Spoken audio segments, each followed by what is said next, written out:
we have the Hulu live TV, and this week they were doing free Red Zone access trials or whatever. See, they're trying to sucker you into getting the package. How much is the package? How much is it to add? I haven't even looked. I got it for like the first couple weeks last year, and I thought they just added it, and then it went away, and I was like, not investing my energy into searching. But oh, come on, is it the Scott Hansen? It's the Scott Hansen version, right? Yes, and see that's what we. So if Fubo, I think it's $14.99 extra a month, but then you get to second week of January and you cancel it. So it was great because as I was just explaining to you, I was horizontal for most of the day Saturday. So we got breakfast and came home right when the games were starting. So I was like, oh, I don't like any of the local games, so I guess I'll try this free thing. And I was kicked back, and I ended up falling asleep, and I woke up during like the witching hour when all hell was just breaking loose. And this was like a perfect week to try it because at like one point the Vikings were coming back on the Lions. The Colts were doing Colts things against the Chiefs. There was the Miami Buffalo. Like it was all just happening at once. And Michelle's like, "Wow, this is so intense." It's amazing. The best thing in the world is the noon to 3 window on Red Zone when you have 7+ games going on. Because it is that, especially that witching hour, is so much fun. The first 3 weeks, there's been something crazy that's happened in the final quarter of the early window for at least 2+ games. Yeah. So it is just a whale of a time. And yeah, Red Zone is easily the highlight of my week every week. Other than getting to talk to you, obviously, but you don't have to. Oh, sorry. Should I retract? I hate talking to you. Okay, let's see. It says it's locked. Let's see what I have to pay. Enter my password.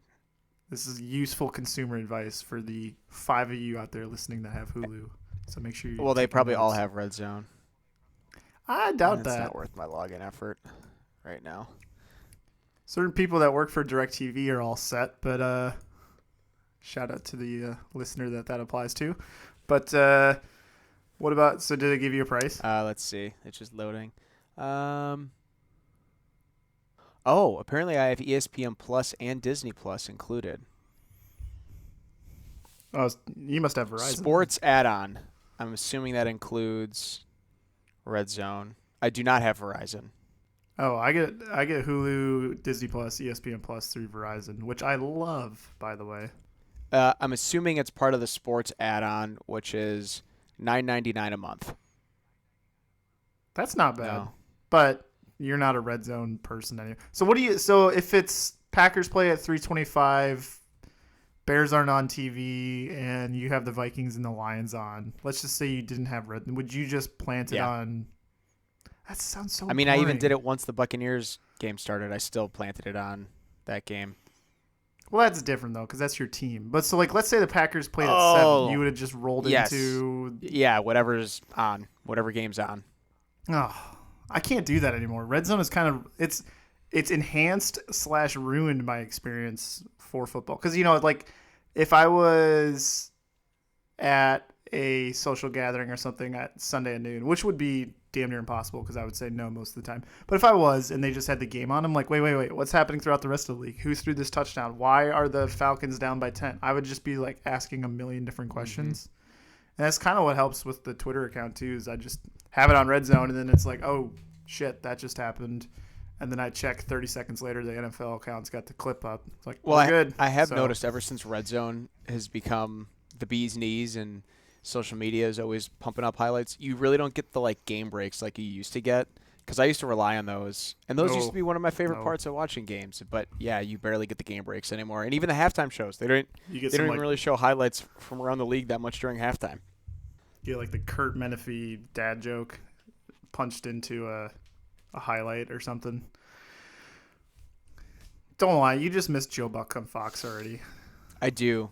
Did you like Kevin Burkhardt doing the Packers Buccaneers game? Do you think he's a good number one? That guy's going to be doing the Super Bowl at some point. I think he is. Yeah, this year he's doing the Super Bowl. Fox has a Super Bowl this year. I thought yeah. Well, normally when it's Fox doing the Super Bowl, it's because then you have to listen to Joe Buck. No, I told you in our other episode, I think Kevin Burkhardt's awesome. I've been a fan of him for a while. He he had a number of Packers games when they were like the number 2 playoff game on, like when they played the Rams a couple years ago. And then also when I think one of the Bears Packers games. I don't know. I've always enjoyed him. I'm gonna start out with our corrections first because I only got I listen to our episode every time as a casual observer, like when I'm in the car, just to like get away from my laptop or something, just to listen to it as a normal user out there would listen to it. And then I try to like, wait, we just said what? Let me Google that real quick. I only found one correction last week. I said that Jalen Johnson allowed 0 catches through the first 2 weeks. He allowed 1 catch through the first 2 weeks. I do apologize. I hope I don't get sent to the gulag for that one. But otherwise, I didn't find either we were not controversial or we were spot on last week. And I sent you an email today. I don't know if you had a chance to check it. So based on some skills I've learned at my new job, I am now able to track records that are happening in the NFL, and I've not been sharing them on Twitter or anything, Instagram, because there are 331 records. And what I mean by a record, it's like so-and-so passed so-and-so in passing yards for 55th all time, and they're now 54th or something. And so I'm usually tracking people that are in the top 100 of 25 different categories or something. So I don't want to clog everybody's timelines with, oh, hey, Jameis Winston is now 80th in fumble recoveries or things like that. But there's a couple that stand out to me that I want to highlight. I think the saddest one is that Kirk Cousins is catching Phil Simms for 38th all time in career passing yards. Isn't that just indicative of where we're at? Isn't like NFL league now? Kind of, yeah. I mean, Kirk Cousins and Derek Carr are kind of statistical monsters. Ryan Tannehill is coming up to 49th all-time in passing yards. All time. The whole history of the NFL. I have to stare at Ryan Tannehill's name on a freaking passing yard record book for the rest of my life. Because he's not going to get bumped out of the top 100 in my lifetime. He's got like, probably 3 to 5 really productive years left. And then who knows how long if someone wants to keep him after that. He's going to turn into Trent Dilfer at some point. But like I have to stare at his name on a damn record book for the rest of my life. I'm like, check that. I'm like, what in the hell? Jared Goff is now 97th, and he's been playing for what, like 7, 8 years? Sorry, I'm just going through this. Does this make you one of those like statistical analytical nerds now? Like, could you go apply? No, because see, all this is just all time. I'm not the Amon-Ra St. Brown is the first player with 2 last names to have 5+ catches in 13 straight games. I'm not like one of those kind of guys. Like, if that was my full-time job, sure, I would like try and have fun with it or whatever. But like, this is just the amount of effort this takes 15 minutes a week to maintain. So it's really think you easy. can apply for Pro Football Focus and put this on your resume. Actually, I checked. They had those jobs posting on their Twitter the other day. I checked it, and they're all based in like Poland or something. And I'm like, damn it, I can't. I don't mind relocating. But We're gonna play a game really quick. I'm gonna say a name, and you tell me the first memory that comes to mind. Oh no, we should do this every week. All right. Well, maybe we start that as a segment, but I'll do 3 names. First name, right. Joe Horn. Joe Horn. Well, obviously, it's got to be the cell Yeah. phone, right? When he scored the touchdown, grabbed the cell phone. Did he actually call his mom, or was that a? I don't know if fake? he actually did or not. Okay. That was just a name. Who's about to pass Joe Horn in something? Oh shit. Or do you just look? No, at a I random just list scrolled of down. people? Let me see. It was obviously some. Randall Cobb is about to pass Joe Horn for career receptions. I meant to ask you last week. Is third and Cobb really a thing? Yes, it is. Is that a common saying? I've seen it on Twitter. It's very much like the security blanket. Okay. All right, let's get another name in here. Oh, this one might not mean anything to you, so never mind. Here we go. Fran Tarkington. I don't know. He's a guy who didn't win a Super Bowl for a shitty team. Like that. Shout out to you Vikings fans out there. All right, one more. Let's see. Joe Gibbs.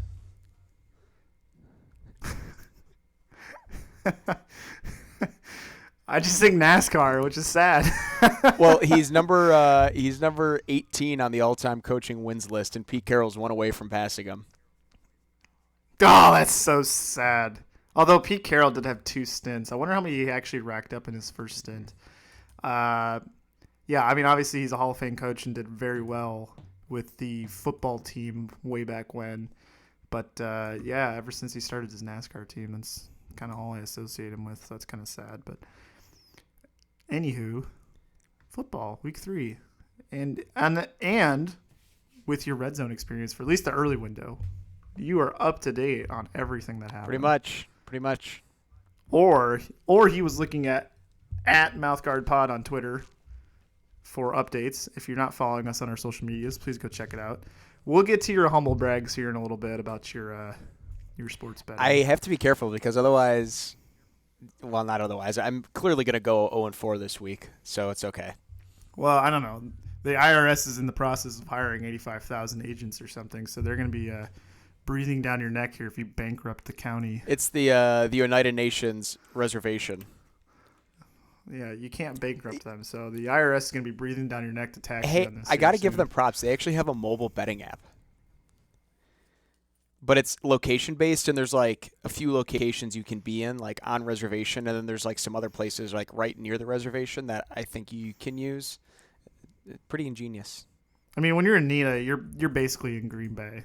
Pretty much. You're Pretty pretty much. much all the same. You're just Yeah. one giant Green Bay over there. We are. I don't know where to start. I mean, we're not going to start with Bears Packers yet, but we'll just start with the NFC North real quick. The Vikings came back after being, 10 points down on the Lions to win 28-24. Twice. They were down 10 points twice. Yes.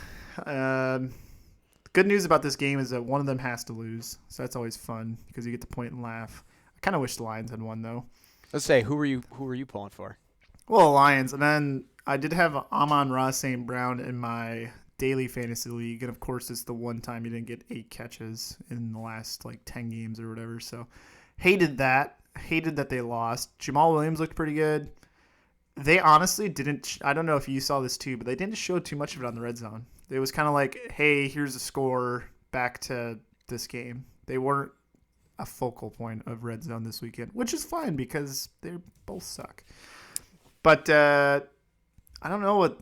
There's not too much notable out of the game. Obviously, the Vikings came back. Dalvin Cook had a butt fumble, which is kind of funny. He also injured his shoulder on the play, which is not funny.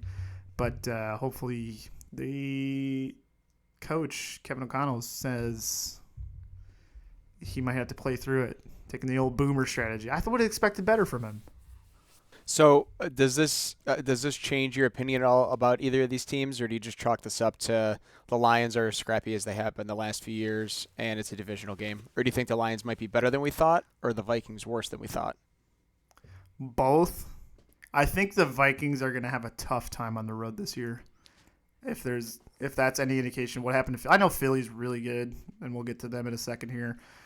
And I know the Lions are still on the uprise.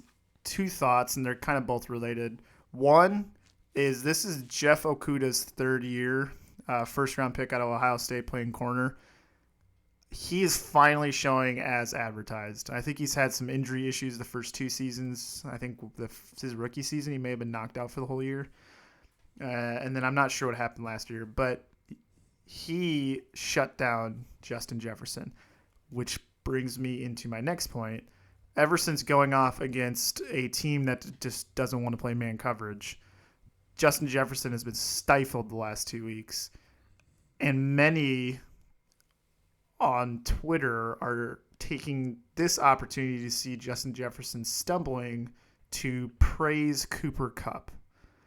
The question to you is, should the Vikings offense just let Jefferson play on the outside like he's usually comfortable with and just let him ball? Or do you want to see him play more in the slot like they've been trying to do, but then you get games like last week where he didn't really do anything? Yeah, he had 2 catches. I think you have to let him play on the outside. This is like the whole reason you have Adam Thielen. You've brought it up about the Bears before. If there's certain situations and certain schemes that are more beneficial to your opportunities to produce, why would you abandon those? Now, I don't think they should just never move him to the slot because I think you have to at least switch up scheme wise and at least hold teams to somewhat of an honest um, coverage setup. But I think it's silly to try to shoehorn something that isn't really fitting or working. Yeah, I guess I'm used, like as you said, I'm used to that. So, but I do think we can't just like write him off. No, Obviously, not at all. they have to figure out a way to scheme him in more. I mean, KJ Osborne did a pretty good job. Thielen did good. Irv Smith looked better. He's getting better.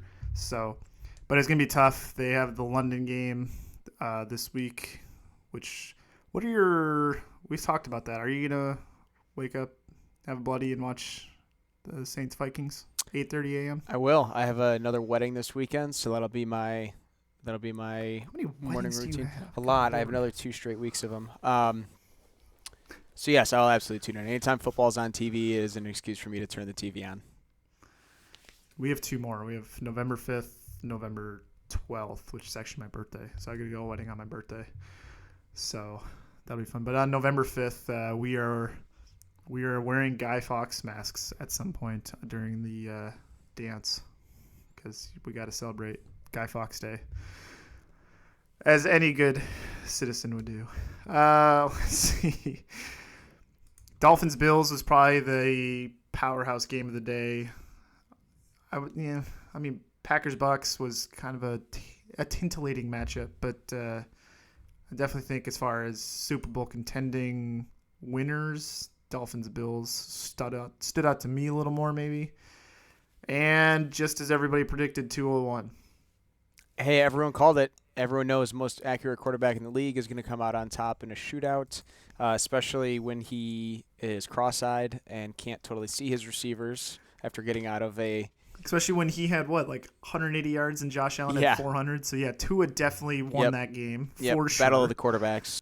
Not missed management, turnover on downs. The whole not getting the field goal because you fumbled the spike was particularly brutal by the Bills. I do think obviously we could make parallels about how good the Dolphins are. I still think the jury is out on them. Two questions on that. First one, and it's being investigated further. Tua looked like he took a pretty apparent head injury when he got whiplashed into the ground with his head. Stands up, stumbles, almost falls over, looks dazed and confused, needs an offensive lineman to kind of keep him upright. Comes out of the game, goes to the locker room, comes back in the second half. No problem. It was a back injury that he had suffered in the first quarter that flared up and caused him to fall over. So therefore not concussion related, and he's good to go. Anybody with a pair of eyes would disagree.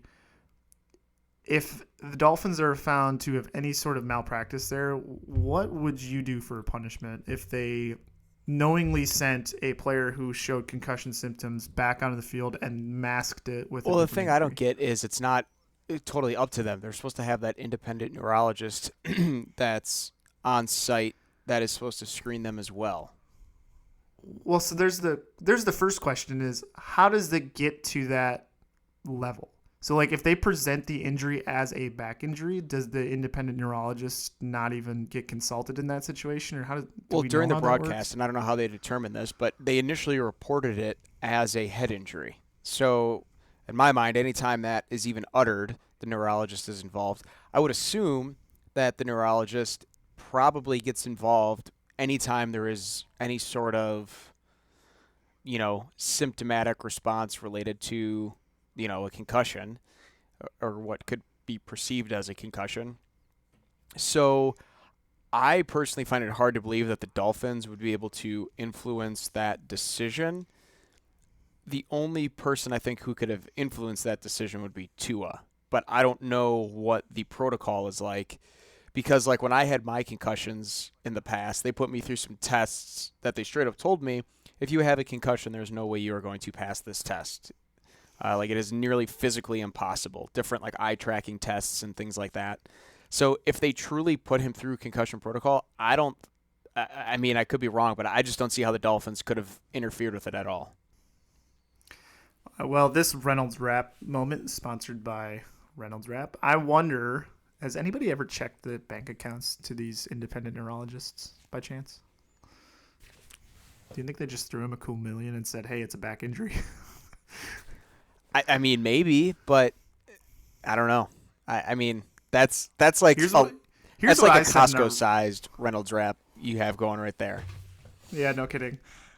Here's what I said in the racing league last night: is if they did find any sort of malpractice by either Tua or the Dolphins in this, they should suspend. And even if it wasn't Tua's fault per se, they should suspend Tua with pay for like a game or two to send a message and say like listen, we know it's not Tua's fault per se, but you knowingly put him back on the field when he was injured with a concussion, and therefore you shouldn't be able to use him the next 2 games as a punishment.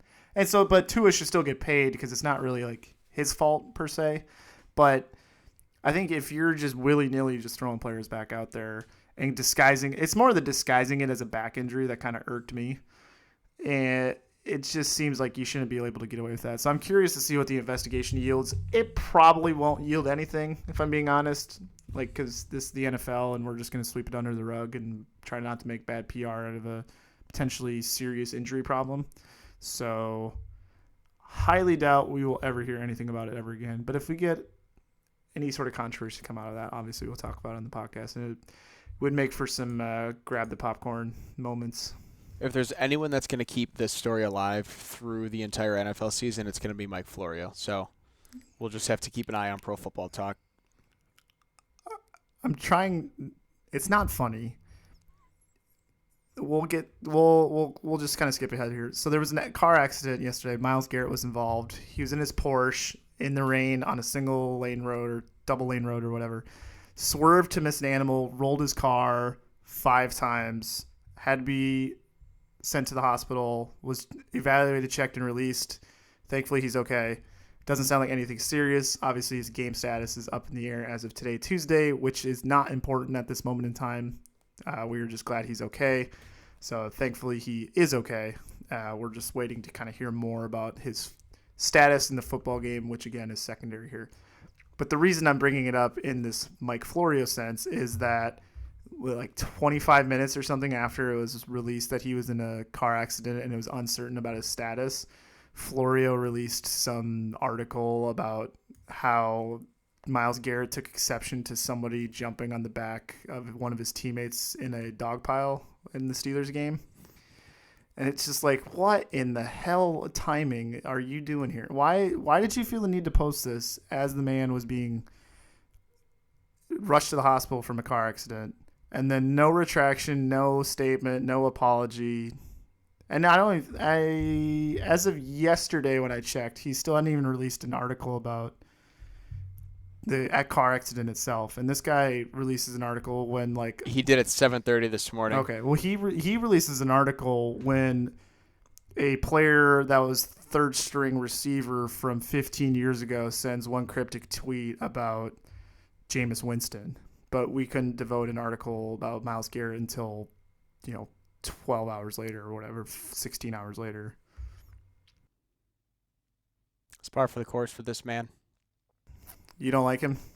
I've always gone back and forth on Florio. In a lot of ways, like Pro Football Talk was my morning show go-to. But, and he'll say otherwise, but you can't tell me he didn't have a slant that was pro Vikings and a lot of his takes and a lot of his opinions on things, which again, he's a writer, he's a reporter, he can have his own opinions, that's fine. But he would always just try to deny his pro Viking viewpoint of things and always had a harder stance on Green Bay and Aaron Rodgers in this situation, whatever it was at the time, whether it was McCarthy's situation or Rodgers' happiness or they didn't get him weapons or whatever. I just feel like he always turned it a little bit more personal than some folks would. And maybe that's because I don't think Rodgers is a fan of Florio either. Oh, it sure isn't. And neither is Tua. And it's funny, too, because I'm pretty sure he's a Browns fan. So you Florio? think he would? Yeah, I'm pretty sure he's a Browns fan. Like Well, he's a actually, in real he life, no Vikings or fan. his family. Is he? Yeah, he grew up a huge Vikings fan. Like he talks I about. saw his like grandson was wearing a Browns hat. So maybe I his think he children are lives. Browns fans. I think he lives in the middle of nowhere, West Virginia. So that's probably I like. do, I do know that. Yeah. So they probably get a lot of the Browns games on TV there or something because they're probably close to like the Ohio TV area. But no, grew up a huge Vikings fan. That's funny. Well, if you keep slandering the Packers, I guess he's okay with me. Hey, as long as he owns it. Can Yeah. we talk about the Myles Garrett thing really quick though? Or are we moving on? What about it? So did you see the pictures? So first off, he said he swerved to avoid an animal, which is like, oh, I sneezed and I closed my eyes for a second. I wasn't texting and driving. But I went and looked at the pictures, and it is definitely on like a back road, which I could very easily see how like a deer or something would jump out. But Are we gonna get hit with a defamation suit after you finish your sentence? no, we're not. But I was just gonna say, I'm sure he was driving fast, which I do not blame someone in a Porsche to drive fast. Very cool car. But I can just imagine if you are driving at a high rate of speed and you tried to swerve to miss an animal, that the car control required to not get into an accident is probably pretty significant. So I buy the dodging an animal story is where I was going. Oh, Long-winded I thought you way. were about to tell him that he was lying. Or that No, there's... no, no, no. We interviewed the animal yet? Did the police get an account of what the animal had to say? Just the animal's family. Okay. Well, if until we get the animal on record, I guess we're just gonna sit here. Bring out the Reynolds wrap again. Yeah. We should get them. We should get them as a sponsor ASAP. Next game, two. We're gonna go back to back surprising ones here for sure. We totally had the Jaguars throttling the Chargers by 28 points. Dear Lord, that's one where I wish I was watching Red Zone just to see how that all unfolded. All of a sudden, I looked up and it was 31-10. It at what record threshold? And I know the Jaguars have a tough sled this week with the Eagles in Philadelphia. What record would the Jaguars have to get to before you're like, yep, I think they're real? Like 5-2. If they win this week. So you're saying if they go 3-1 after beating the Chargers at, well, I say at LA as if that means anything, but then beating Philly at Philly. Yes, the sample size at that point is large enough for me to say the Jaguars are probably the best team in the AFC South. If they beat the Chargers and then the Eagles, there's nothing really stopping them from getting 12 wins because Nope. they're going to probably get 6 wins in that division. So that is a wrinkle I don't think anybody saw coming. And I am all for fessing up. I know our sample size is small at 3 games. Christian Kirk looks absolutely worth every penny so far. Doug Peterson, man, knows how to scheme them up. Or is this, well, I know they did get better in the offseason, obviously, adding Christian Kirk, Zay Jones, getting the number 1 overall draft pick, et cetera, et cetera. But how bad does this look for Urban Meyer? A guy who I cannot stand, by the way. Speaking of stats, Doug Peterson is now tied with Urban Meyer for the 5th most wins in Jaguars franchise history. What? Well, who's on that list? So it's what? Doug Marrone, Tom Coughlin. Tom Coughlin. Who was their coach for the Jack Del Rio? Those are probably the top 3. And then Yeah. Who? I don't even. Gus Bradley? probably Had to be. 4th. Yeah, has to be because he actually was on. Wasn't he the coach when they went to the AFC Championship game? I think it was Marone. Oh, you're right. Yeah, because I think they went from Bradley to Marrone, and all of a sudden they were fine. Yep. That is the saddest thing I've ever heard. 2 Yeah. wins gets you to tied for 5th all time in franchise wins. I know they've only been here since like what 96, but geez, Yep. that is insanity. So yeah, it's Tom Coughlin, Jack Del Rio, Doug Marrone, Gus Bradley, then Urban Meyer and Doug Peterson. Well, as long as we all can confirm that Urban Meyer's a dirtbag, we're all Oh, good. they're also tied with Mike Malarkey. So we're going to talk about a couple hot seat candidates for coaches here. Is Coach Staley in LA on the verge of the hot seat, or is he still all right? I think he's okay. We'll see. Let's bookmark this one for mid-November and see where they're at. All right, sounds good. Justin Uh, Herbert was hurt this some week. I'll give him a little bit of a pass on well, that. Justin Herbert doesn't play defense though. That's fair, and he's supposed to be Mr. Defensive Coach. Yeah. So someone we admitted last week was on the hot seat, Frank Reich out of Indianapolis. Lo and behold, they come out and beat the Chiefs 20-17. I I have no idea how they won this game. I'm going to be completely honest. Their offensive line doesn't look like it can pass protect to save their lives. It looked like the Chiefs were exclusively living in the backfield the entire game, and yet somehow the Colts won, which I think was more of a reflection of how ineffective the Chiefs' offense was for whatever reason. And I think the clip that's going to get played the most from that game was at halftime. Patrick Mahomes and offensive coordinator Eric Bieniemy were getting into a bit of a terse argument about letting the clock expire instead of pushing the ball down the field, which Mahomes wanted to push the ball. Bieniemy said nah. Andy Reid had to, I wouldn't say step in. It's not like they were shouting at each other. They were just having a heated discussion, and Andy Reid kind of said, like, all right, break it up. I want to say friction, but I don't know. 17 points doesn't seem like they did a whole lot on offense. It's way too early to be concerned if we don't have more than one game to go off of. But I mean, like, just how shocked were you that this happened? I couldn't believe it. I was on a scale of like. I was trying to come up with some. On a scale of like 1 to 10, I would say I was a 5 or 6. Like I was more shocked than not shocked. You just gave me a really shocked look. No, my ears are really hot. Oh, but yeah, I'd say like a 5 or a 6 on the shock scale.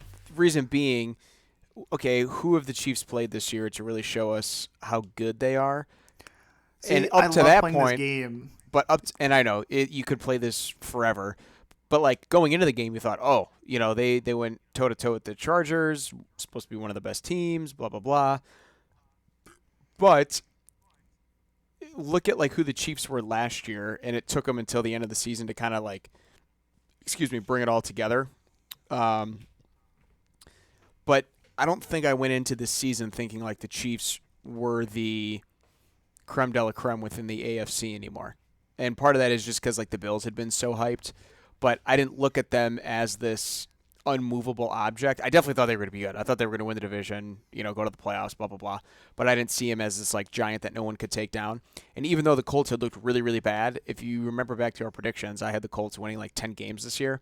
So I didn't think the Colts were as bad as their record was, but this I still picked the Chiefs to win, but it wasn't like I was like, "Oh my gosh, this is wild." Yeah, when you play the going back in time game, the Chiefs throttled the Cardinals, who haven't looked good yet, and they barely beat the Chargers, who just lost by 28 to the Jaguars. So maybe their past wins haven't been quite indicative of how good they are quite yet. So I definitely think we need more of a sample to kind of get where they're at. And I do agree with you that they're a team that, especially after last year, tends to get better as the season goes along. There are definitely teams out there that are the reverse of that. Mm-hmm. So definitely not panic time in Kansas City quite yet. We just need we need to get to about game 7 or 8 before we can start figuring that out. The Browns beat the Steelers. Again, another one that we just nailed in our predictions. The overall sentiment that I got from the game, watching it, is Matt Canada is trash. And as an LSU fan, I'm allowed to say that. And I had one too many years of Matt Canada as our offensive coordinator. It was like the the dumbest offense I've ever seen in my entire life, especially for college football. But then also you stick Matt Canada with Mitch Trubisky, and you have a recipe for failure on your hands. And Mike Tomlin doesn't seem intent on changing either one of those positions going forward. Yeah, I feel real dumb for being even a little bit high on Mitch Trubisky now after week one, which is I'll Well, I leave said it. the I said like they had 6 turnovers or whatever, and they just didn't do anything with it, and they yeah. won the game based on some fluky. They had like one really good throw in overtime. I think my other takeaway though was I think we just I mean hand up I sort of forgot. I think part of it was selective, but Jacoby Brissett's not bad. Like he is more than a serviceable backup, in my Do you opinion. think he gets paid a lot compared to other quarterbacks? What does he get paid? Not $50 million a year guaranteed. Did you see Cooper Rush win another game and go 3-0 as a starter? I did. Isn't that wild that the We're about to have a quarterback that wild? controversy in Dallas. Oh, isn't that weird? You know who I would stick with? Maybe the guy who's getting paid $5 million a year. Not even Cooper Rush probably get made like less than $1 million a year. Who's also Probably. 3-0 as a starter. Um, Just throwing that. Just. I still don't necessarily agree with it. I just think it's food for thought. well, look at so when Jacoby was with the Patriots as quarterback 3, and he just came in and was like, "Hey, you need me to do it? Sure, I'll do it. Win some games. Bring him to Indianapolis. Sure, you need me to do Where this? he got paid more money. Yeah, I'll do it. I'll win some games." And now But then he's lost a job. lost a job. But now he's leading a team that isn't even really his team because in 9 weeks, Deshaun Watson's going to take over, or 8 weeks, whatever. And these guys are still like rallying around him, and he's still building this chemistry with, Amari Cooper and Donovan Peoples-Jones. And I think I personally just really underrated or undervalued just how good Jacoby Brissett is in these situations where he needs to fill in for the time being. He didn't look bad at all. No, not I at all. Gotta give it to him. Gotta give it to him. He looks every bit a starting quarterback as other guys in the league. So props to him. Nick Chubb, amazing. Amari Cooper is getting that connection with him now. That connection is sweet. He's doing it perfect too. He's gonna ball out. Well, maybe ball out for 10 or 11 games, and just secure himself another job somewhere down the line. Doing great. So, yes, I left the game impressed with Brissett, Cooper, Chubb, and left understanding why I don't like Matt Canada and don't particularly care for Mitch Trubisky as a starting quarterback in the NFL. Here's one more crazy thing on Jacoby Brissett. He was drafted in the 3rd round. Like, a 3rd-round quarterback is a fairly high draft pick, and he was drafted as the number 3 quarterback in New England.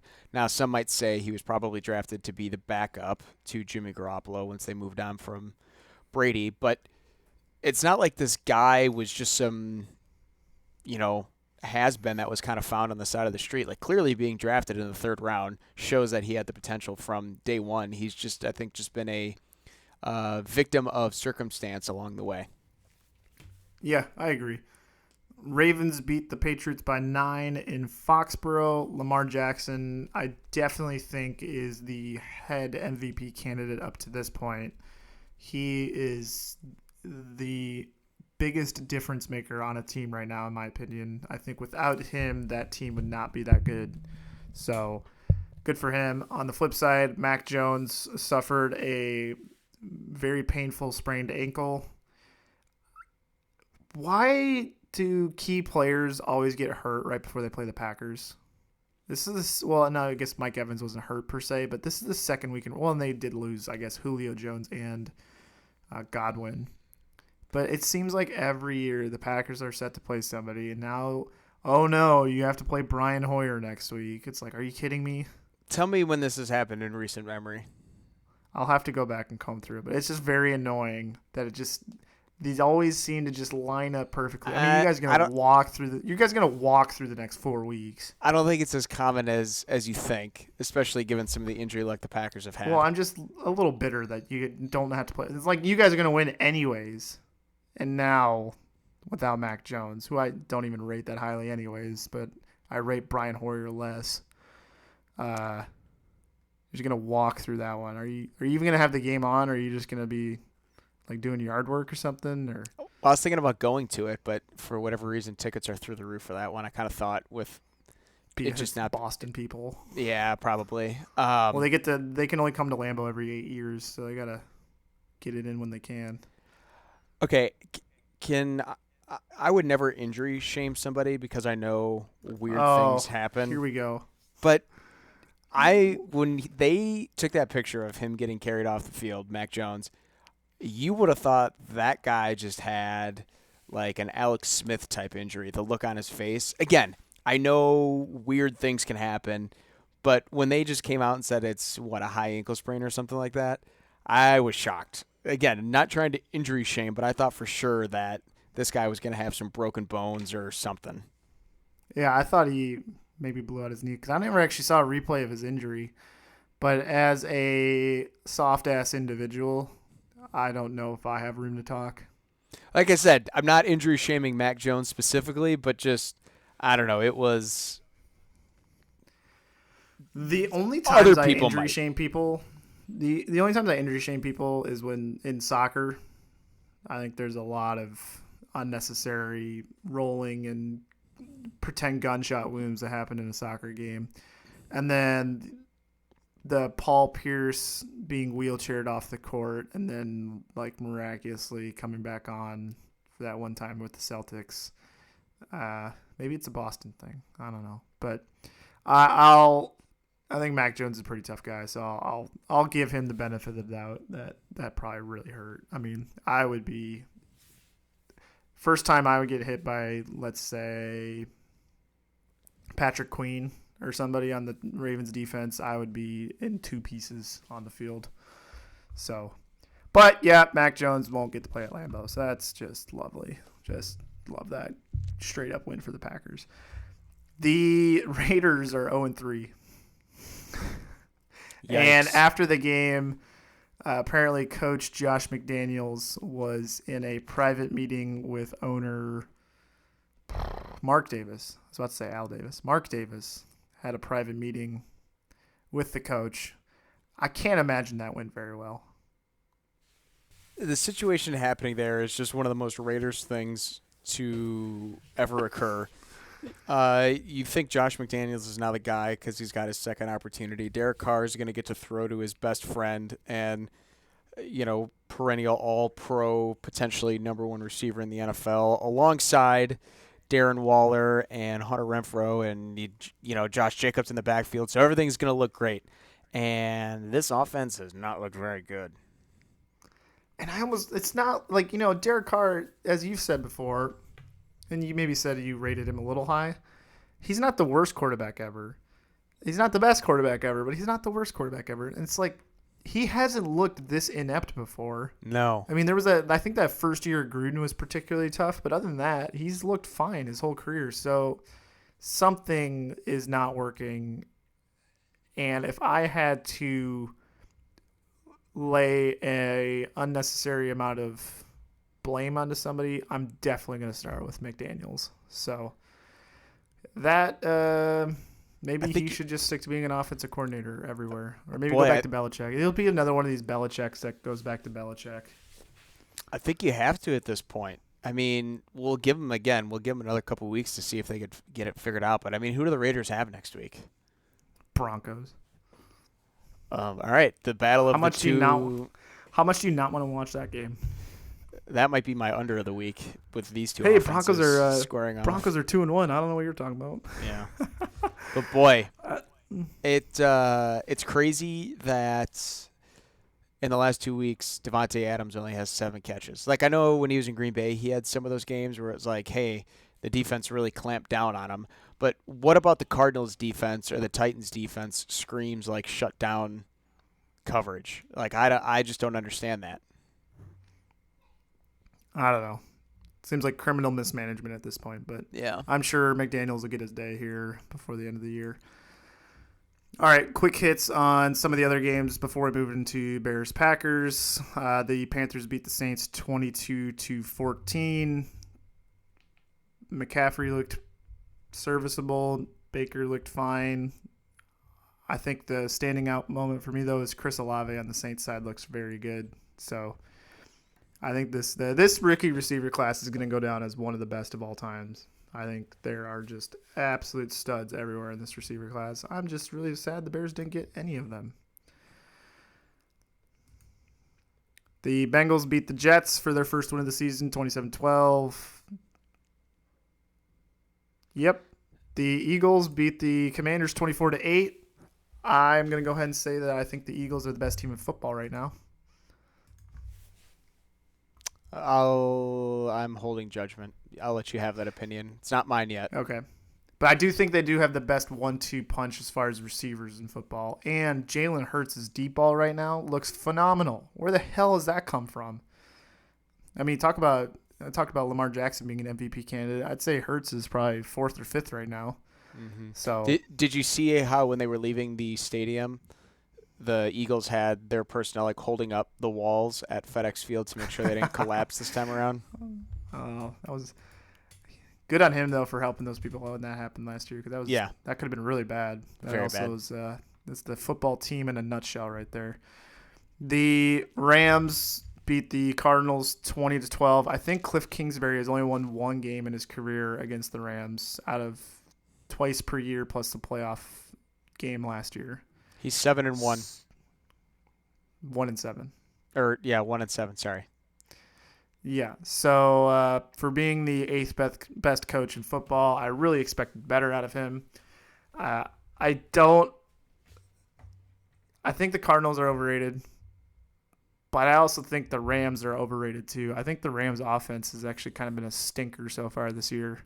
They don't put any fear in me at all. No, none whatsoever. And it's just, I don't know if it's a Super Bowl hangover thing. I don't know what it is, but they have just looked very sluggish, and no one really looks like they're on the same page other than Cooper Kupp and Matt Stafford.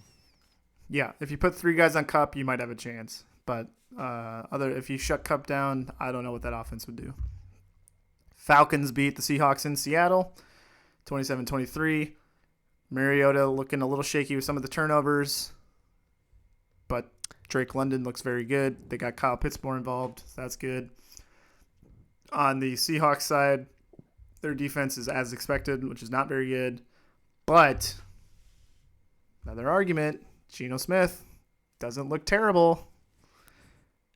If anything, I would say maybe he's better for that offense than Russell Wilson was for the last couple of years. That might be a hot take, but I think for what Geno Smith is doing right now versus what Russell Wilson was doing, I think Geno Smith is every bit as competent in that offense as Russell Wilson was for the last 2 or 3 seasons. And they're paying him a lot less. And they got, 2-3 first-round picks out of Denver for it. So I'm not as Seattle's still got a terrible defense, and Geno is prone to the 1 or 2 mistakes that kind of kill you, but he's doing just fine in my opinion. Yeah, I still don't think the team's going to probably get more than 5 wins this season. But definitely more than 2 than we predicted. Yes, definitely more than the 2 that we predicted. We'll give them that. But yeah, there you go. Cooper Rush, Geno Smith. Who's the? Oh, Jacoby Brissett. Keep it going, guys. Keep my argument alive. I appreciate it. Broncos put out an offensive juggernaut again. Final score 11-10. God, they're so bad to watch. It's so painful to watch them play. The 49ers don't look a whole lot better, but my God. No, I think Chris Collinsworth even said it during it might have been when Garoppolo ran out of the back of or didn't even run out of the back of the end zone. He was just took his drop back right into the back of the end zone. He basically said yeah, I don't know. I got no words at this point. And how often does that happen for Collinsworth? Never. So, yeah, the Broncos might be the second worst 2-1 team in the NFL. Behind your beautiful Chicago Bears. Oh, yeah. Don't worry. We got 1 game left. Oh, also 2-1, the Giants. Cowboys beat the Giants 23-16. some of these primetime games have just not been very enjoyable. But CeeDee Lamb's one-handed catch to make up for his awful drop in the first half was very enjoyable. So good on the Cowboys and Cooper Rush. My man, doing things. Just saving Mike McCarthy's job currently, Yeah, good job. Keep it up. single-handedly. He'll definitely save his job when McCarthy makes Cooper Rush the starter over Dak. Mm-hmm. I think Jerry Jones would lose his shit. That'd be actually kind of funny. All right, well, let's get to the better of the two games between our two teams. So the Bears beat the Texans 23-20. You say the better of the two games It was with a serious obvious face. sarcasm. Oh, No, are you kidding me? The problem with the Bears and the Texans playing each other is that one of the teams has to win, and neither of them deserve it. this was another one of those games that Red Zone just conveniently forgot about because I don't think I saw it on Red Zone until they like cut to it. They're like Davis Mills with a back-breaking interception right at the end, and I was like, oh, this game's on right now? Sure was. So, yeah, the problem is that one of those two teams has to win. Neither of them deserve it, and neither of them are very good. Am I happy that we won? Sure. It's an inflating win, as in, like, we're 2-1, but we're really 0-3, if you think about it. I mean, we're just not – we're a 0-3 caliber team. So the positives, so Khalil Herbert stepped in for the injured David Montgomery, who got injured in the first quarter and looked very good. So, again, circling back to an argument that don't pay running backs because you can always just draft one. Khalil Herbert is in his second year. Looks very good. Looks very good for a second-year running back and the second-string running back. So, ride that rookie contract for 2 more years and then find the next Khalil Herbert or David Montgomery. Our secondary looked pretty good. Kyler Gordon's getting better. Jalen Johnson's still a stud. Roquan Smith had a very good game after a pretty poor showing against Packers. That's about it. Cairo Santos made some kicks. I just can't stand us throwing 150 yards again for like the second. I mean, we're just pathetic. I think Carson Wentz had more yards in one game than I think we've had on the year. Okay, put it this way.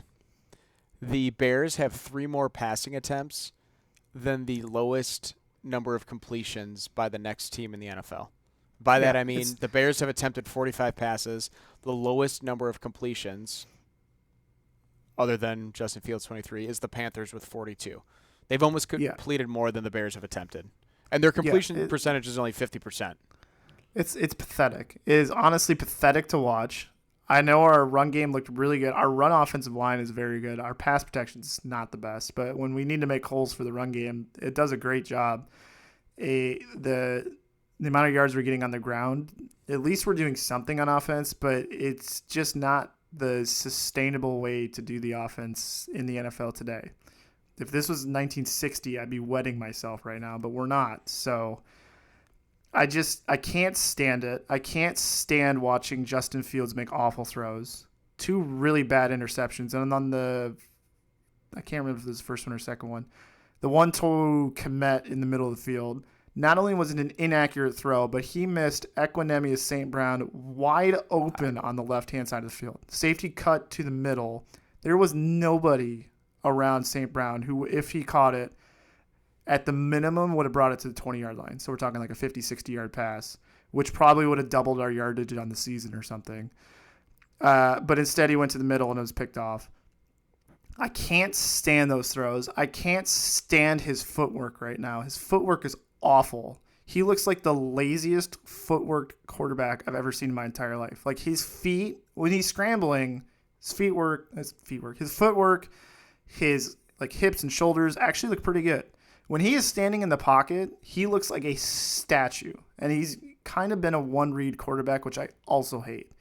I hate watching quarterbacks do one read and then like, oh, shit, he's not there. Let me scramble, which is what we have in LSU right now, too. Both of my quarterbacks right now are pissing me off. But can't stand it. And so in a year where we're supposed to be rebuilding and, we got the salary cap issue and, next year we're going to make our way up a little bit with signing new players and drafting a first-round pick for the first time in a while, et cetera, et cetera. Justin Fields is supposed to be the thing that we're like supposed to pin our hopes on, and I don't have any hope with him right now. I'm not giving up on him quite yet. I'm not saying he's the worst quarterback of all time, but something is not working right now, and don't think I don't think Luke Getsy's play calling is as good as it could be, but I don't think it's the sole problem. I think right now, if I had to pin some blame, I'd say 70-30 on Fields for just not playing very well right now. So I remember going back to the preseason and kind of your happiness with the play calling as well as how Justin Fields looked. And I know the preseason is completely different Where the than hell the did that regular go? season. Like, I want that Well, back. well, that's what I was going to ask you. Like, is it just because now it's actual defenses lining up against them instead of just these shells of what teams set up? No, because like, the Texans don't have an actual defense, which is also scary. Like the Texans aren't. It's not like I understand us losing to Green Bay, and I understand us looking like losers against Green Bay because Green Bay has a top 5 defense. The Texans suck, and it's like it was so painful to pass the ball. Still, it's like we can't do it. We cannot throw the ball right now, and it's driving me insane. so since you prematurely, and I'm going to tell you, you prematurely called the or asked the hot seat question on Brandon Staley, I will prematurely ask you, when does the Justin Fields clock begin to run out? I don't think the sand is running out of the hourglass just yet, but from your opinion, when does this experiment run its course? Week 4 next year. Okay. I mean, what? We're not going anywhere this year. So if he's, I mean, like I know I'm frustrated, and I know a lot of people are frustrated about how he's playing right now. But we're in a throwaway year anyway, so it's not like if we were Super Bowl contenders and he was laying an egg right now, I would be irate. But since we're gonna finish with, at my eyes, we're still gonna get 6-7 wins, if that. I'm at the end of the day, it's like it's okay because we're not gonna do anything this year anyways. But yeah, like if we were on a Chargers type situation right now, and my quarterback was throwing 150 yards, oh my god, I would be losing my mind. Because I'm just thinking back to use a recent example, a Josh Allen of the world. Like, Josh Allen has not been this Josh Allen his entire career, but you saw the progress, I feel like, by year 2, and you saw the makings of what could have been. And again, very different situation, different receivers, different coaches. But in my mind, especially for the quarterback position, by the time you get to their set, and I know he didn't start all last season, but by the time you get to like the end of year 2, you sort of know what you got with a quarterback. Like they might not be that final product yet, but there's at least progress in that direction. I think if recent history has taught us anything, you get like the odd ones like Mahomes and Herbert, who are just excellent immediately. But I think between Josh Allen and Jalen Hurts, I think we're starting to see that you need to at least give a quarterback 3 years, barring just awful play. Like, and I would say Justin Fields is playing awful right now, but we're also an awful football team, or we have an awful offense. So it's not just him. It's not like he stepped into an offense with superstars. So I think we definitely need to give him a year 3 a little bit. We're seeing Trevor Lawrence make a huge step right now. They surrounded him with more weapons and a competent coach who's not a moron. And, Josh Allen, they surrounded him with weapons, and he's just been able to develop. So I think we still need to let Getsy and Flus kind of develop him a little bit. But, yeah, I think, depending on how the rest of this year goes, his leash next season is going to be quite short. And I know, given the hype around him, I personally have been expecting better, and he's been definitely failing my expectations. So while we won, it's still kind of it's like a hollow victory because I'm still just not very comfortable with where we're at with our passing game. Yeah, that's fair. Packers-Bucks. Something I didn't bring up with the Dolphins I kind of want to bring up because it applies to the Buccaneers too. We talk about advantages. Like, talk about Seattle has the noise. You talk about games in November for places like Green Bay, Chicago, Buffalo, Cleveland. That weather plays a factor. The whole heat situation in Miami and Tampa Bay needs to absolutely be factored in as a home field advantage going forward. Because some of the temperature, well, when I say heat, you're talking like September or maybe early October. Some of the temperatures we're getting on the field there is insane. Especially when you factor in, like, you can. Here's the other thing with the cold, you can get warm.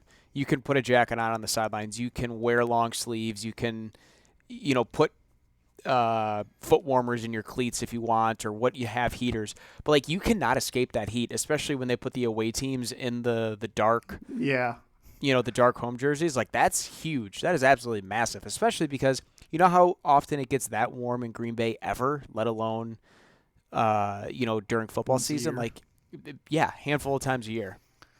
And the not unintentional putting the away sideline in the direct sunlight. Because I think something like the Dolphins stadium is 87% covered by, like, the fans or whatever are 87% covered by the shade, but the away sideline is not, which is definitely on purpose. Absolutely. So to me, that definitely needs to start being factored, especially when you're looking at the early part of the schedule. That's a huge thing. And the argument that you just made about being able to get warmer, but you can't get much cooler is the exact same argument I make in our house when it comes to like sleeping and making sure it's nice and cool. Like, hey, listen, I can't get any colder, but you can always warm up if it's too cold. This is the same argument I make to my wife. Yep, But it's identical. when I say argument, she's on the same page. It's not like we've had a fight about it. We're on the same page there, but we've had that same discussion before. So turns out marriage and football are kind of the same, is what we just learned there. In a lot of ways more than that, but I won't wax on poetically about that. Yeah. So let's see. So I'll just start. How do you feel about the 14-12 win that the Packers got? I feel a lot. I feel great. Okay, I had this pegged as a loss all offseason long. I had it pegged as a loss pretty much up until the Mike Evans injury. Suspension. Once I found out he was suspended, I was like, okay, you know what? With him, Julio, and Chris Godwin out, this is just going to be a low-scoring shit show. So pretty much their whole offense. Yes. And knowing that the Packers offense still is not in swing, and also how good the Buccaneers defense is. So to say that I was elated with the first 3 drives is an understatement. That was incredible. And it's not like the coming out party for Romeo Doubs was against some bum defense. Like, he was playing one of the best secondaries in the NFL. So from that standpoint, very excited. Now, the Aaron Jones fumble at the end of the 3rd drive obviously completely changed things, as well as Todd Bowles' ability to kind of counteract whatever Green Bay was doing offensively, which sucks. You're going to say something? Well, I was going to bring that up at some point, that for the 3rd straight week, I have no fear of the Packers offense, especially when they're playing a good team. They do not strike any ounce of fear in me at all. The one bit of fear I have as a Packers fan from the Packers offense is their ability to adjust when other teams adjust to them. And that's kind of something that we've seen in the past. Again, I'm going to stick with this take that I had last week, and I'm going to keep this take all the way till we get to mid-November, that the evolution of this offense is going to be a process. And the ability for the Bucs to stop our run game was also very impressive on the Buccaneers side. Again, I don't want to chalk that up to the Packers offense not operating at full efficiency. I'm going to give a lot of credit to the Bucs defense as well. So basically, to answer your first question, we just beat a team on the road that we probably had no business beating. Yes, them being down all of their receivers was a huge help, but that's kind of a big caveat. Hey, here's the thing. We were missing 2 of our receivers too, so whatever. Right, but it's a problem that you guys are missing 2 of your big receivers? Sorry, just one. Okay. Well, your receiving core has been earmarked as a concern, and there's not a whole lot you can do about it other than trading for somebody, or developing the guys that you have. But here's the thing. So So yes, the defense or the Packers offense got shut down the entire second half, like bad, like very, very bad. Little concerning there. But like I just said, Romeo Dobbs had his coming out party against, would you say, maybe the best defense in the league right now? Top 5 defense in the league right now? I'd have to think, who is the best defense in the league right now? I mean, I have the Chargers in my top 5. I don't know anymore. Looking at the list, I mean, I think Broncos defense is pretty good. Eagles defense is underrated. I don't know if I can give it to the Packers as number 1. I'd have to think about it. No, I'm not saying they are. I'm saying the Buccaneers. I wouldn't say the Buccaneers are number 1 either. But I top think they 5, have no? yeah, top 5. I mean, let's just look at their I can't find it right now. I was going to look up their points against, but anyways, where I'm going with it is I'm going to step back where I was at like 2 minutes ago.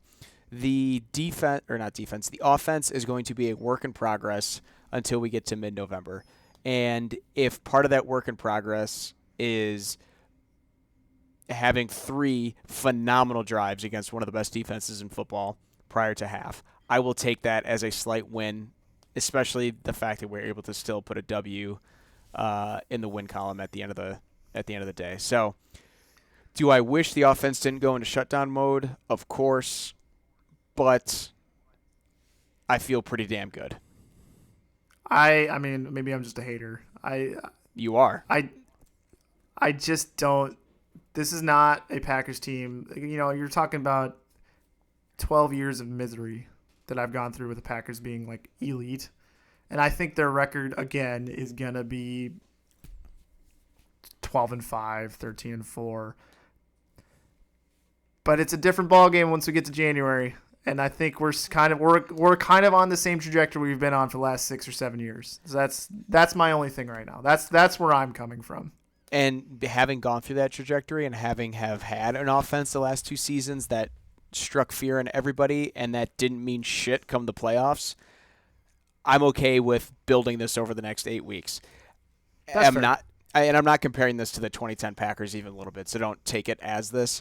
But like that 2010 Packers offense didn't really strike fear in people either. Yes, they had Greg Jennings at probably his peak efficiency. They had Donald Driver trailing off at the end of his career, and they had Jordy Nelson very early in his career. So you had a all-pro receiver kind of bookended by 2 other all-pro receivers that weren't really at the height of their abilities yet.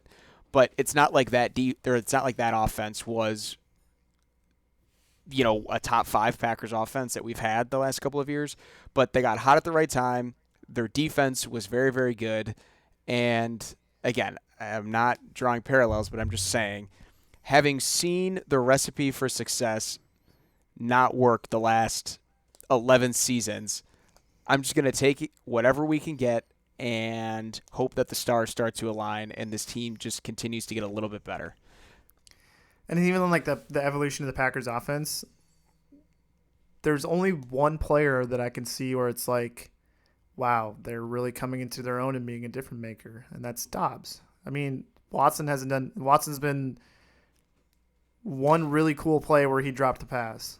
Sample size is also this big. Remember that. It is. I mean, he played in 2 games. Even Dobbs, like against the Vikings, I'm like, okay, looks pretty good. And then against the Bears, I'm like, oh, wow, getting better. Haven't seen that from Watson. Big Bob, okay. Mercedes. Well, Mercedes Lewis isn't. I mean, he's on the team to be a run blocker. Let's be honest. He's not a big threat. Go and get a touchdown. The pass game. Then don't give him the ball in a playoff game. Yeah, we learned that the hard way. No, I said it last week, and I'm going to stick to this, that Watson's route running still looked pretty good in week 2. But he wasn't really the focal point of the offense. Like this week, Dobbs had to be. Like he needed to be, because what else are you going to do? Throw it to Alan Lazard, who had the flu every single play? Like, obviously, when they got him the ball, it worked out okay, but... Yeah, I mean, like, I think the discussion about the Packers for the next 4 weeks, I could be wrong, but I think it's going to be pretty dull. No, because what's going to happen, this is exactly what's going to happen. they're going to go 4-0 or 3-1. Their offense is going to start to look good because they're playing inferior opponents, and it's going to give them a time to gel. But we're not going to be able to take anything constructive from it because it's going to be against teams that happens to every week. Do you host the Jets or do you go to New York? We host the Jets. I'm going to that Okay. game. Oh, sweet. I think the Jets defense is kind of sneaky okay. They have some. I don't think them as a unit is that good, but I think they have some studs sprinkled in there. But I think the 4-0 is going to come from the fact that they're playing some just not very good offenses. So, Correct. And that's so what I mean. Like, we're not going to be able to take anything constructive from whatever happens. Yes. So normally, the Packers are pretty fun to talk about because they're relevant, and the Bears are not very relevant right now. But I don't know. We might have some short segments coming up about both teams here. I mean, the Bears play the Giants this week, and it's just like, again, neither team deserves to win. So it's like the worst 2-1 matchup I think we've had in NFL history. But put it this way: once we get out of those 4 weeks, then we hit the road in Buffalo. That's gonna be fun. What After weekend? What day is that? October 30th. Oh, I'm in Vegas. Spooky All right. season. I was gonna say we should get together and watch that, but I will be in Las Vegas for that. So, And then the week after that, we go on the road and play the Lions. So, oh no, say what you will about the Lions, but they always give us trouble in Detroit. We're going to be coming off, just a slobber knob fest or whatever, the slob knocker. All those sound so wrong, but you know what I'm trying to say. that's staying in. Damn it. Well, let's get to injuries before you say something else. Well, I was just going to say, I was just looking. They go Bills, Lions, Cowboys, Titans, Eagles. 5 straight weeks, which we'll see how the Cowboys. You have 2 hard games in there. We'll see how the Cowboys and Titans look. But yes, that was my point. Every year this is a thing. That's all right. I'll get over it one day. Injuries from the week. Michael Thomas, receiver Saints, hurt his toe, but it looks like it's week to week, so nothing hopefully too bad. Jarvis Landry, also receiver for the Saints, hurt his foot. Again, avoided serious injury week to week. We've discussed Mac Jones. Amon-Ra St. Brown sprained his ankle in a very minor way, but enough to inconvenience him, but he's listed as day-to-day. Discussed Dalvin Cook and David Montgomery. AJ Green has a bone bruise on his knee, which is very unfortunate. So he's out indefinitely, but no timetable is given on that, but it doesn't sound good. Sterling Shepard blew out his knee last night for the Giants and is out for the season. Very unfortunate. Jair Alexander, for whatever their names are, has a groin injury, is out for the at least 1 week, I would assume, but he's listed as week to week. And they probably won't even need him this week, so you can probably just take it off. Joey Bosa, I mean, who would even be guarding Aguilar? Like, there's nobody on the Patriots offense scares me. Joey Bosa hurt his groin. He's week to week. And then very promising left tackle for the Chargers, Rashawn Slater, who's very good. Tore his biceps, is actually out for the season. So that's a huge blow for the Chargers. So what are you about to say about Jair? I don't want to say that he's injury prone because some of his injuries have been pretty intense injuries, not just like soft tissue, non-contact injuries. But it just sucks. I feel like he hasn't really caught a break injury wise, and we're paying that man a whole lot of money, deservedly so. But it just sucks, and I feel for him too. Yeah, doesn't it suck when you have like money on your team that you can't use and you just it's kind of like throwing it away? I just hate when that happens.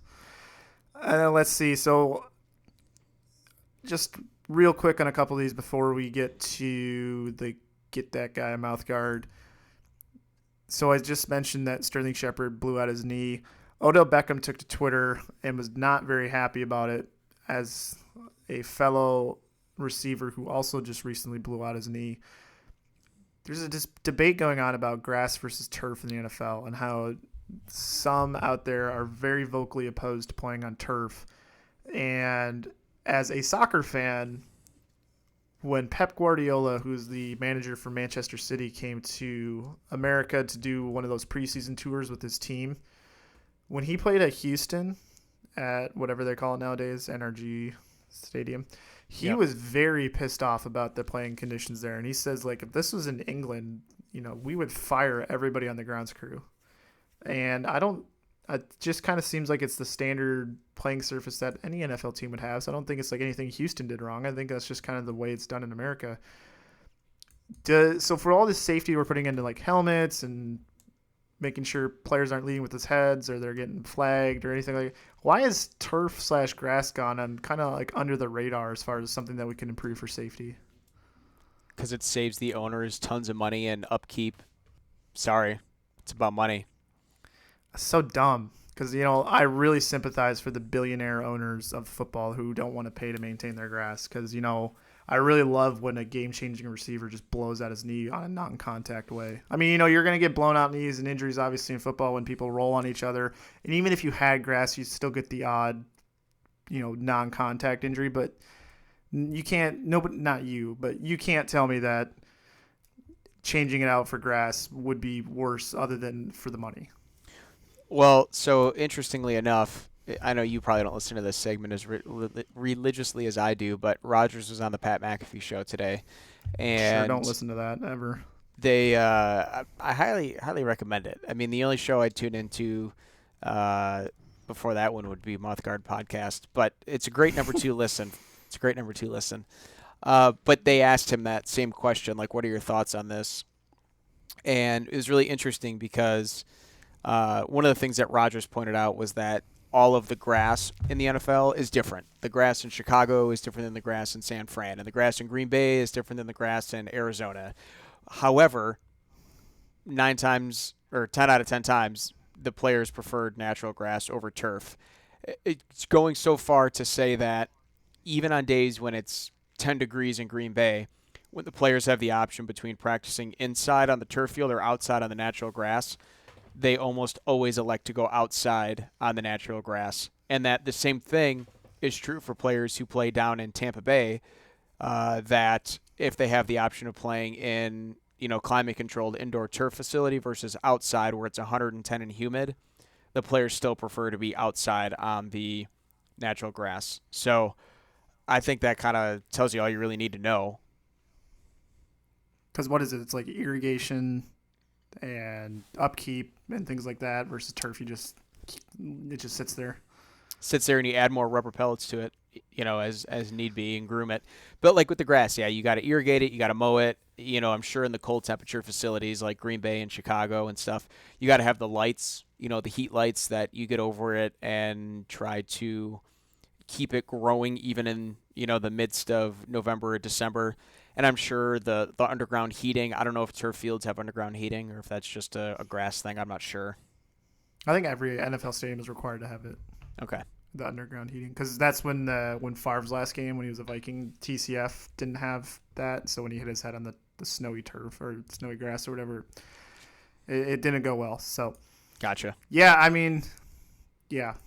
I always kind of looked at soccer pitches in Europe and envy and just kind of look at football fields and wonder why there's so much turf. So hopefully I would go for it just for the safety though. That makes a lot of sense to me, but I know that's going to be a contentious topic for the owners.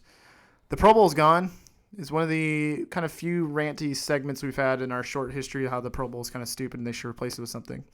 I wanted to say that they should do a flag football tournament, but in my head I said I'd kind of convinced myself not to say anything because if you're talking about player safety and the NFL, I always thought it'd be kind of silly to play a flag football game with the same players and show like, hey, this is what it would look like if there wasn't any tackling. And what if it was like the coolest product of all time? Like, I know it's flag football and you can only do so much with it, but like, I think it'd be a lot of fun to watch Justin Jefferson versus Jalen Ramsey in a flag football game where you can't really like hand check each other or tackle or whatever. Like, I don't know. Is that going to like create any conspiracies out there of like, this is the way it should be? No, put your Reynolds wrap away, bro. All right. Well, anyways, it's going to be a skills competition now and a flag football game. But the caveat is that the NFLPA's bargaining agreement says that players have to show up to the Pro Bowl, but they do not have to show up to any sort of Pro Bowl replacement that is introduced into the season. So now there's this question of, you were, and now, you had players opting out either if they went to the Super Bowl or if they had some sort of lingering injury. There was some sort of rules on how a player could or could not get out of the Pro Bowl, but for the most part, if you were elected to the Pro Bowl, you were technically contractually obligated to show up. But now, since it's been replaced with something else, that language kind of goes away. So now the real question is anybody going to show up to these skill competitions / flag football game if they're not technically required to? Well, I'll just add that I was saying all along that I was hoping they'd change it to a skills competition. So I, for one, am very, very excited, especially that it's week long. That means we'll get a week of hopefully evening activities to keep us entertained between the championship games and the Super Bowl. Yes, it'll distract you from your misery of another loss.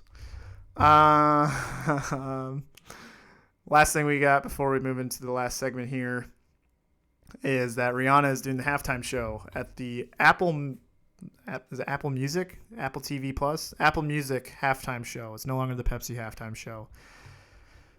I'll start with you because you're more musically savvy than me. Does this give you the warm and fuzzies? Do you care? Does it not? What do you think? I don't care. I was pumped for last year's because it was something different, but the Super Bowl halftime show is one of the things that I really could care less about.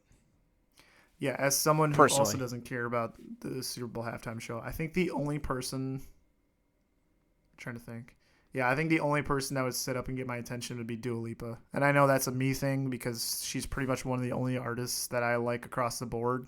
Like every song she releases, I pretty much like, which is pretty rare for me. So, yeah, don't care. I just didn't know if you cared. I know you have some good playlists. I know you like to jam it. So, all right, we're going to move on to the Get That Guy Mouthguard Award. Honestly, someone I never even heard of prior to Amon-Ra St. Brown's comments. But Amon-Ra St. Brown, when he played the Commanders, was saying how he looked over at the sideline and was looking at players that was drafted before him and noticed that De'Ami Brown of the Commanders, who was drafted before Amon-Ra St. Brown, wasn't catching the ball too much and wasn't really contributing to the Commanders' losing effort against the Lions. And I just thought, this poor guy is just standing on the sidelines over there catching strays for no reason. I mean, it's not like he's the one that picked himself over Amon-Ra St. Brown.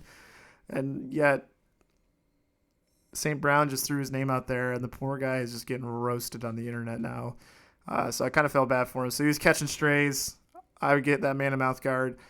I would also like to point out to St. Brown that since he was drafted in the 4th round, the Lions did pass on him a couple times prior to actually selecting him. So quite literally every single team passed on you at one point in time in that draft. Yeah, that's just the pettiness that exists within the NFL. But I always feel bad when guys are catching strays like that. Never fair. Just didn't deserve it. So that's all we got. If you want to have a fan question on the episode next week, please submit it to us. Find us again on our social medias at MouthguardPod. But we really appreciate everybody who takes time to listen to two friends talk about football. So thank you so much. The Bears got the Giants this week at New York. Packers host the Patriots at Lambeau, and they got Jim Nantz and Tony Romo calling the game for them. So it should be a fun time. Last thing I'll add, shout out Clay Matthews, who officially announced his retirement today. Packers legend. Love you, Clay. He hadn't retired yet? Nope. What has he been doing the last 2 years? Drinking beer and smoking meat, according to the internets. Oh, okay. Well, yeah. So I'll say Bears win by 2, Packers win by 13. What do you think? Packers win by 9. Not going to cover. And what about the Bears or Giants? Giants win by 3. All right. Well, enjoy the week. Enjoy week 4. And we hope you have a good day.